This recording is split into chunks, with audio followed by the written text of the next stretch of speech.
E o Centro Carter, organização americana independente que foi observadora nas eleições presidenciais na Venezuela, mostrou na quarta-feira ao Conselho Permanente da Organização dos Estados Americanos as atas originais de votação que a ditadura venezuelana se recusa a apresentar.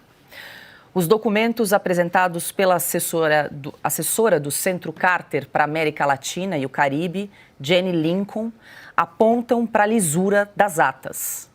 I have just received originals that were sent by international shipping, and I would like to share these with you after the session so that you may see these are original actas from Venezuela, which have the very significant QR code on them, which allowed the testigos, the witnesses, the poll watchers from thousands and thousands of polling sites to collect the information in a systematic fashion from, again, original data that was produced by the CNE.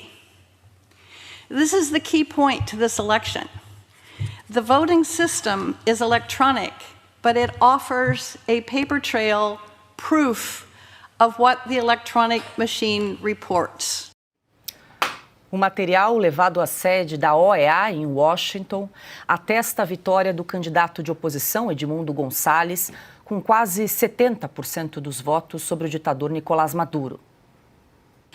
Original actas, these, were collected and analyzed by the opposition and also later by independent observers with the data that is original Venezuelan CNE data that show Edmundo Gonçalves won over 67% of the vote and Nicolás Maduro won 31%, or a vote of more than 2-1.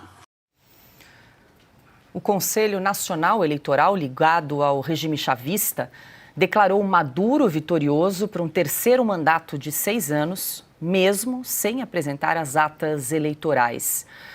Bom, consta agora, parece que a fraude de Nicolás Maduro está devidamente documentada com a apresentação aí dessas atas do Centro Carter, uma entidade internacional independente bastante reconhecida, que acompanhou, diga-se de passagem, como observadora a eleição na Venezuela e comprova, então, através das atas de documento formalizado, a vitória de Gonçalves por 67% a 31%.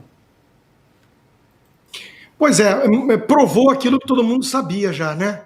Só uma nota de rodapé sobre o Jimmy Carter, né, que dá nome a essa instituição aí, né, que completou ainda há pouco 100 anos de vida.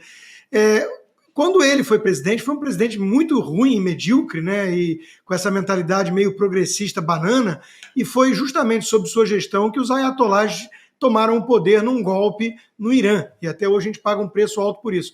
Ele também já observou eleições latino-americanas que claramente tiveram fraudes e ele fez vista grossa. Então eu estou dizendo isso para chamar a atenção o seguinte: quando até a Fundação Jimmy Carter diz e prova que houve fraude, é uma coisa muito escancarada, porque o Maduro não virou ditador nesta eleição fraudada. Isso é muito importante pontuar para não permitir o teatrinho de alguns que estão fingindo: ah, meu Deus, o Maduro deu um golpe numa eleição fraudada. Como o Lula vai se posicionar? O Lula se posiciona há mais de 20 anos a favor da ditadura socialista venezuelana, que é ditadura há esse tempo. E o Jimmy Carter, no passado, também permitiu usarem seu nome, né, para dar algum tipo de verniz, de pátina democrática a regimes claramente autoritários e tirânicos. Então, quando até eles falam assim: olha, está aqui a prova, foi 67-31, foi 2/3, 1/3, grosso modo, né? É porque a coisa foi muito escancarada e porque, claro, até mesmo alguns progressistas estão cansados do Maduro. Isso mostra que a posição do Lula é cada vez mais insustentável perante até mesmo os coleguinhas de esquerda globalistas. Ninguém está achando graça nessa posição dúbia, cínica, que diz: não, eu quero ver as atas. Tá aí, o Lula já viu, Celso Amorim já viu. Eles vão mudar de opinião ou vão continuar fazendo cara de sonso. Pois é, Silvio. E agora, Lula, o que ele vai usar como desculpa aí para reconhecer as eleições na Venezuela, a fraude nas eleições?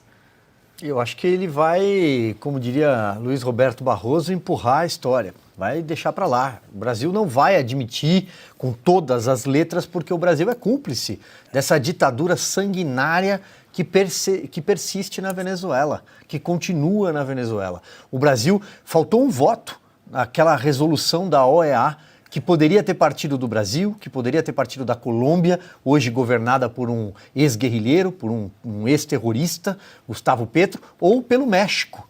Mas nenhum desses países, que são países alinhados, são países de esquerda, nenhum desses países condenou com veemência, como deveria, aquilo que poderia ser o primeiro passo para uma retaliação a uma fraude escancarada promovida por Nicolás Maduro e agora cada vez mais atestada por organismos internacionais. Então o Lula ele vai permanecer quieto, porque no fundo talvez ele gostaria de estar no papel do Nicolás Maduro.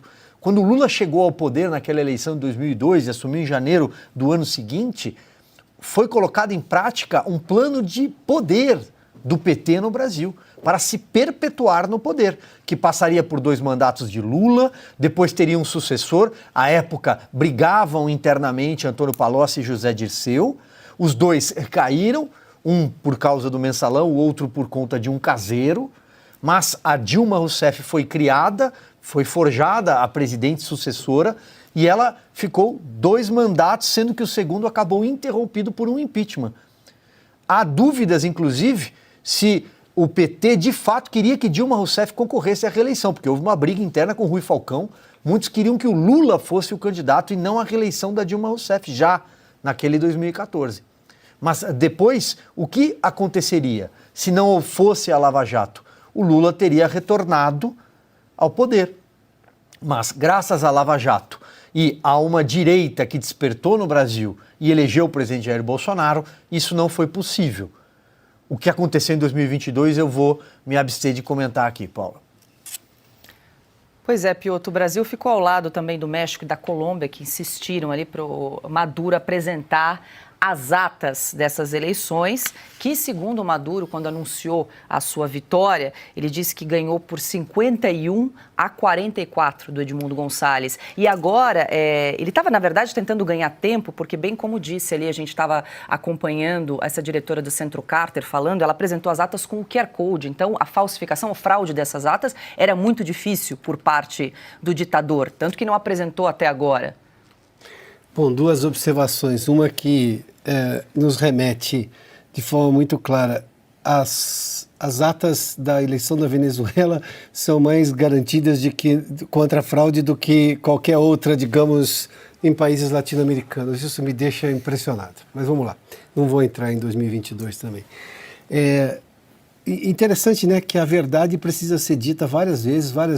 O Centro Carter, o Constantino já fez uma menção aí, mas o Centro Carter é insuspeito de qualquer menção que alguém da direita possa fazer.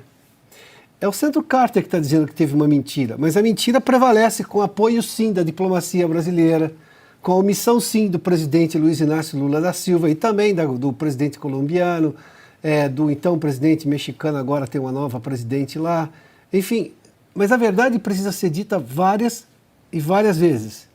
E ainda assim, digamos, não pega. Mas a mentira prevalece. E prevalece por quê? Porque, na verdade, você tem um regime tão sangrento na Venezuela e nenhum país até agora está disposto a pôr a mão nesse vespeiro.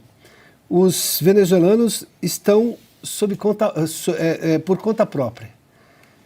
E se a gente não tomar cuidado, é o que está acontecendo com o Brasil. Porque, pela lógica da soberania, você vê que o Supremo usa essa expressão, a soberania, para poder derrubar o X, isso tudo é uma narrativa construída. Qualquer pessoa que acuse o Brasil de não ser um país democrático, vão dizer, está vendo, está assim, se imiscuindo na nossa soberania. Não, está defendendo os valores da própria Constituição brasileira, que garante, sim, liberdade de expressão, que não permite, por exemplo, cobrar de uma empresa, numa segunda empresa, a multa de uma empresa, como foi cobrado agora do X e por aí vai.